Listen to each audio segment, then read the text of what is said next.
Assalamualaikum warahmatullahi wabarakatuh. Nama Asyirul Akbar, NPM 720213145. Saya di sini akan meresum materi perpajakan dengan materi konflik dan status kerja. Konflik adalah suatu pertentangan yang terjadi antara apa yang diharapkan oleh seseorang terhadap dirinya, orang lain, organisasi dengan kenyataan apa yang diharapkan. Pandangan tradisional, pandangan perilaku, pandangan interaksi. Bentuk konflik dalam organisasi. 1. Konflik hierarki, yaitu konflik yang terjadi pada tingkatan hierarki organisasi. 2. Konflik fungsional, yaitu konflik yang terjadi dalam macam-macam fungsi dalam organisasi. 3. Konflik staf dengan kepala unit, yaitu konflik yang terjadi antara pemimpin unit dengan staf, terutama staf yang berhubungan dengan wewenang atau otoritas kerja. 4. Konflik formal informal, yaitu konflik yang terjadi yang berhubungan dengan norma yang berlaku dengan organisasi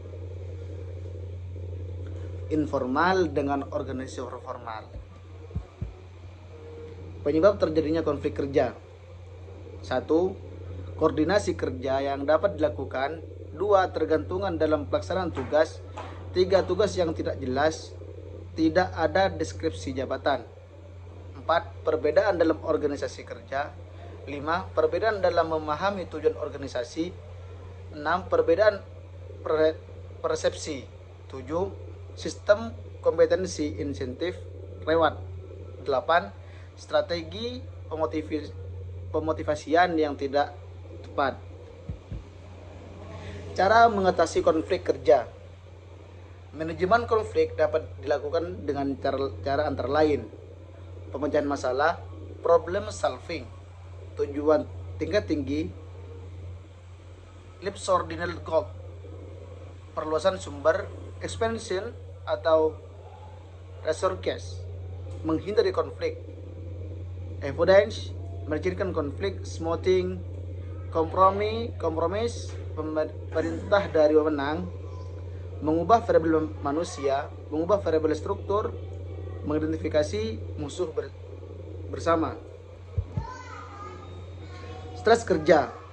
Stres kerja adalah perasaan tertekan yang dialami karyawan dalam menghadapi pekerjaan.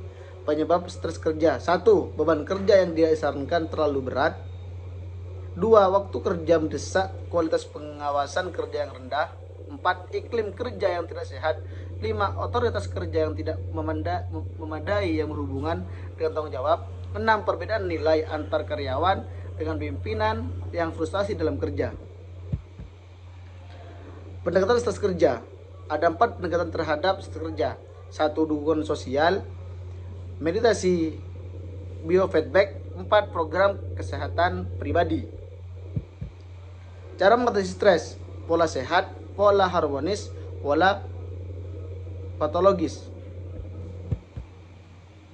Untuk menghadapi stres kerja dengan cara sehat, yaitu harmonis, dapat dilakukan dengan 3 strategi, yaitu memperkecil dan mengendalikan sumber-sumber stres, menetralkan dampak yang timbul oleh stres, meningkatkan daya tahan pabrik.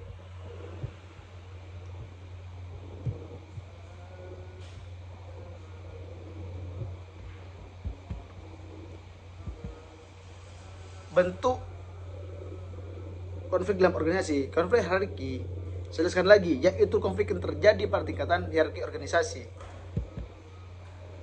Penyebab konflik: koordinasi kerja yang tidak dilakukan, ketergantungan dalam pelaksanaan tugas yang tidak jelas, tidak ada deskripsi jabatan, perbedaan antara orientasi kerja, perbedaan dalam memahami tujuan organisasi, perbedaan resepsi, sistem kompetensi insentif, strategi pemotivasian yang tidak tepat. Stres kerja. Perasaan tertekan yang dialami karyawan dalam menghadapi pekerjaan. Makanya jikalau kita bekerja, janganlah selalu menekan terhadap karyawan kita. Karena kenapa? Akan berdampak dengan stres kerja. Terlalu banyak pikiran terhadap karyawan yang sekiranya mendapatkan pikiran terlalu menumpuk tugas, menumpuk kerjaan yang menyebabkan terhadap karyawan itu menjadi stres. Dan penyebabnya adalah ketika waktu mendesak pembuatan apapun, ketika didesak sama seorang pemimpin, maka terdapat stres kerja terhadap karyawan seperti itu. Dan apabila terlalu banyak konflik dengan karyawan yang lain, juga itu juga bisa terdampak dalam stres kerja.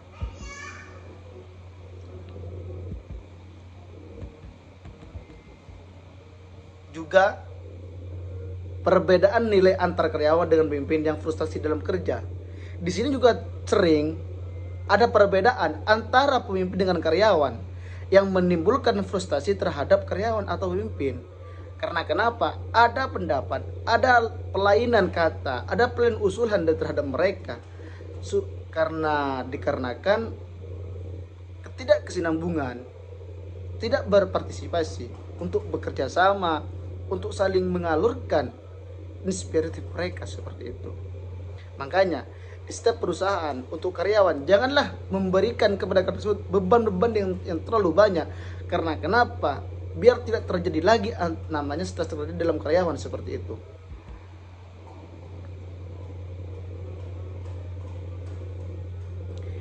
Dan juga ketika kita ada di forum, ketika kita udah bekerja, kita sebagai karyawan, janganlah ada pembicaraan telinga ke telinga atau menyindir teman kita, menyindir sedikit lah yang sekiranya buat mereka down, buat mereka mental mereka terkena seperti itu. Apalagi mereka mendapat tekanan yang begitu cemas, dibentak, dan mereka juga bisa tegang seperti itu dan gugup untuk berbicara. Makanya di situ juga dinamakan stres kerja. Baik, mungkin ini yang dapat saya sampaikan. Kurang lebih mohon maaf. Wassalamualaikum warahmatullahi wabarakatuh.